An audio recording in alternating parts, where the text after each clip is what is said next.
Triprayar Thanyam saint Peter's ദേവാലയത്തിൽ Christmas ആഘോഷത്തിന്റെ ഭാഗമായി മെഗാ കരോൾ സംഘടിപ്പിച്ചു. ദേവാലയത്തിൽ നിന്ന് തുടക്കം കുറിച്ച് ഇടവകയുടെ അതിർത്തിയായ പെരിങ്ങോട്ടുകര മൂന്നുംകുടി വഴി വരെയും തുടർന്ന് തൃപ്രയാർ കിഴക്കേനട വരെയും ആഘോഷമായ കരോൾ നൃത്തച്ചുവടുകളോടെ എത്തിയതിനു ശേഷം ഇടവക ദേവാലയത്തിലേക്ക് പ്രവേശിച്ചു.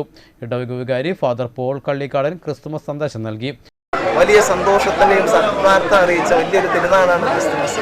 ദേശങ്ങളിലുള്ള എല്ലാവർക്കും ഈശോയുടെ നാമത്തിൽ ഈശോയുടെ പിറവി തിരുനാളിൻ്റെ ഏറ്റവും സ്നേഹം നിറഞ്ഞ മംഗളങ്ങൾ എല്ലാവർക്കും TMC ഗ്രാമ്യ ഓർബിറ്റ് ചാനലിലൂടെ ഈ വാർത്ത കണ്ടുകൊണ്ടിരിക്കുന്നതും ക്രിസ്തുമസിൻ്റെ പരിപാടികൾ കണ്ടുകൊണ്ടിരിക്കുന്ന എല്ലാവർക്കും ക്രിസ്തുമസിൻ്റെയും ആഗതമാകുന്ന പുതുവത്സരത്തിൻ്റെയും സ്നേഹം നിറഞ്ഞ ആശംസകൾ നേരുന്നു.